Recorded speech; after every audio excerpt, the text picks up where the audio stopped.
రాష్ట్రంలో 2019 సంవత్సరం వరకు అధికారంలో ఉన్న తెలుగుదేశం పార్టీ హయాంలో అభివృద్ధి జరిగిందా? లేదా 2024 వరకు ఉన్న జగన్ ప్రభుత్వం హయాంలో అభివృద్ధి జరిగిందా అని ఎవరినైనా అడిగితే ప్రధానంగా ఆంధ్రజ్యోతి, ఈనాడు, టీవీ5 లాంటి తెలుగుదేశం అనుకూల మీడియాని బాగా ఫాలో అయ్యేవాడిని అడిగితే తెలుగుదేశం హయాంలోనే అభివృద్ధి జరిగింది. జగన్ రాష్ట్రాన్ని విధ్వంసం చేశాడు. జగన్ హయాంలో అన్ని వ్యవస్థలు నాశనం అయిపోయినాయి అని చెప్పేసి ఈజీగా చెప్తారు. కానీ కేంద్ర ప్రభుత్వం వైవి సుబ్బారెడ్డి రాజ్యసభలో ప్రశ్నోత్తరాల సమయంలో అడిగిన ఒక ప్రశ్నకి సమాధానంగా కేంద్ర ప్రభుత్వం క్లియర్గా లెక్కలు రికార్డెడ్గా చెప్పింది. ప్రతి రంగంలోనూ జగన్ ప్రభుత్వం హయాంలోనే అభివృద్ధి జరిగింది.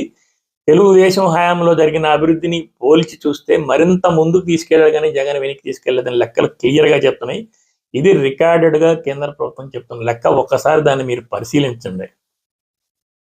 అగ్రికల్చరల్, ఫారెస్ట్రీ అండ్ ఫిషింగ్లో 2018-2019 నాటికి 2,61,448 కోట్ల రూపాయలు అభివృద్ధిని అక్కడ నమోదు చేసుకొని ఉంటే, అదే 2023-24 సంవత్సరానికి 4,31,000 కోట్ల రూపాయలకి అది డెవలప్ అయింది. అంటే దాని అభివృద్ధి 12.97%.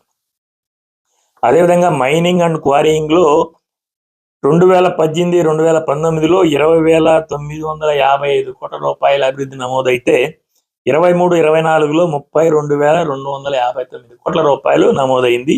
ఇది 10.7% అభివృద్ధి సూచిస్తుంది. మ్యానుఫ్యాక్చరింగ్ సెక్టార్లో 18-19 నాటికి 67,393 కోట్ల రూపాయలు నమోదై ఉంటే అది 23-24 అంటే జగన్ హయాం వచ్చేసరికి 1,29,806 కోట్ల రూపాయలకి అభివృద్ధి చెందింది. అంటే 18.52%. Electricity, gas and water supply and other utility services విభాగంలో 18-19 అంటే తెలుగుదేశం హయాం పూర్తయ్యే సమయానికి 13,297 కోట్ల రూపాయల అభివృద్ధి నమోదై ఉంటే 23-24కి 24,766 కోట్ల రూపాయలు అంటే 17.25%.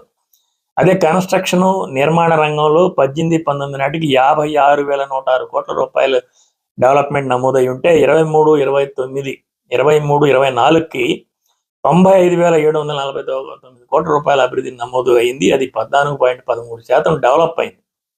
అదేవిధంగా ట్రేడ్స్, రిపేర్స్, హోటల్స్, రిసార్ట్స్ సంబంధించి తెలుగుదేశం హయాం పూర్తయ్యే వరకు 58,000 కోట్లు, కానీ జగన్ హయాం పూర్తయ్యే వరకు 89,000 కోట్లు అంటే డెవలప్మెంట్ 10.86%.